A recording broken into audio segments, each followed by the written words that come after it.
കിട്ടിയ കൂട്ടാ. പോങ്ങൻ്റെ പതിവ് കാഴ്ചക്കാരോടൊന്ന് ടാറ്റ പറയാൻ വേണ്ടി വന്നതാണ്. ടാറ്റ പറയുന്നു എന്ന് പറയുമ്പോൾ പോങ്ങൻ ഈ വീഡിയോ എടുപ്പൊക്കെ മതിയാക്കിയിട്ട് കാട് കയറാൻ പോകുന്നു എന്നൊരു ചിന്തയൊന്നും വേണ്ട. ഞാനൊരു 2-3 ദിവസത്തേക്ക് ഈ വീട് വിട്ടു പോവുകയാണ്. രണ്ടും കൽപ്പിച്ച് ചാടുന്നു, കയറി വരികയാണെന്നുണ്ടെങ്കിൽ നമുക്ക് നീ കാണാം.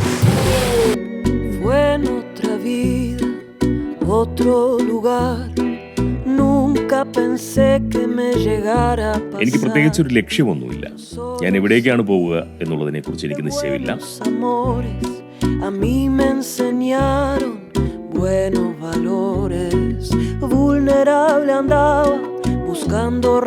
ഇപ്പോഴ് എന്താണ് ഞാൻ പറയാൻ പോകുന്നത് എന്നുള്ള ഒരു നിശ്ചയമില്ലായ്മ എനിക്കുള്ളതുപോലെ തന്നെയാണ് എൻ്റെ യാത്രാ ലക്ഷ്യത്തെക്കുറിച്ചുള്ള ഭാഗികമായിട്ടുള്ളൊരു ലക്ഷ്യമുണ്ട്.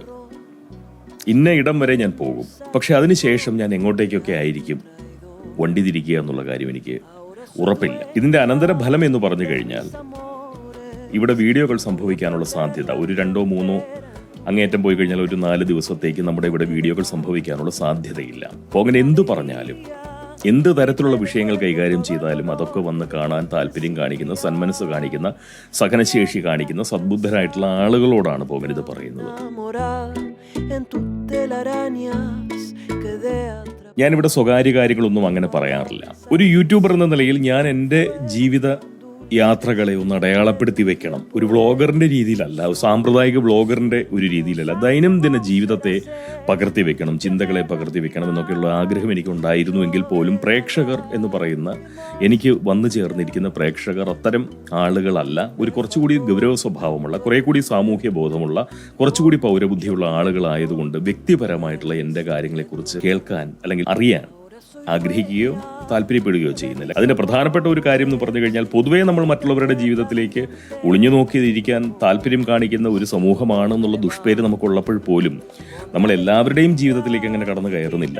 പൊതുവേ നമുക്കൊരു സെലിബ്രിറ്റിത്വമുള്ള, കുറച്ചുകൂടി ഒരു സാമൂഹ്യ മൂല്യം ഉയർന്ന ആളുകളുടെ വ്യക്തി ജീവിതങ്ങൾ അറിയാനാണ് നമ്മളിൽ പലരും കൗതുകം കാണിക്കാറ്. ഞാനൊരു സാധാരണ ജീവിതം നയിക്കുന്ന ഒരാളായതുകൊണ്ട് തന്നെ എൻ്റെ വ്യക്തി ജീവിതത്തിന് വലിയ നിലയിലുള്ള അല്ലെങ്കിൽ ഒരു വർണ്ണാഭമായിട്ടുള്ള ഒരു ജീവിത സാഹചര്യങ്ങളൊന്നും എനിക്കില്ലാത്തത് കൊണ്ടും വളരെ സാധാരണ ജീവിതം നയിക്കുന്ന ഒരാളായതുകൊണ്ടും എൻ്റെ ജീവിതത്തെക്കുറിച്ച് ആരും അത്ര താല്പര്യം കാണിക്കാനുള്ള സാധ്യതയില്ല. പക്ഷേ ഞാൻ അങ്ങനെ വ്യക്തി ജീവിതം എന്ന് പറയുമ്പോൾ എൻ്റെ ദൈനംദിന ജീവിതത്തെ പകർത്തുക എന്നുള്ളതല്ല. ഞാൻ ഈ സമൂഹത്തിൽ എങ്ങനെയാണ് ഒരു സാമൂഹ്യ ജീവി എന്ന നിലയിൽ ഇന്നത്തെ കേരളം എന്നെ ഏതൊക്കെ നിലയിൽ ബാധിച്ചു കൊണ്ടിരിക്കുന്നു എന്നുള്ള കാര്യം അത് അവതരിപ്പിക്കുക സംസാര രൂപത്തിൽ മാത്രമല്ല, അതിനൊരു ദൃശ്യഭാഷ്യം നൽകിക്കൊണ്ട് ചെയ്യണമെന്നൊക്കെയായിരുന്നു ആഗ്രഹിച്ചിരുന്നത്. പക്ഷേ ദൗർഭാഗ്യവശാൽ ഒരു മോണോലോഗ് പോലെയാണ് കാര്യങ്ങൾ ഇങ്ങനെ പോയിക്കൊണ്ടിരിക്കുന്നത്.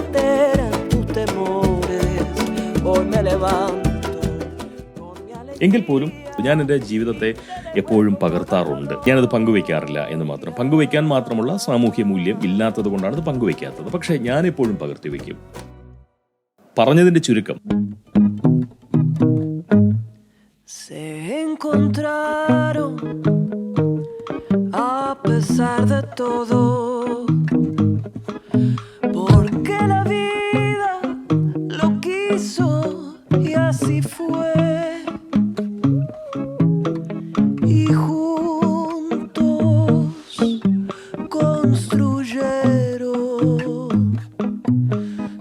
castillo de amor y pasión.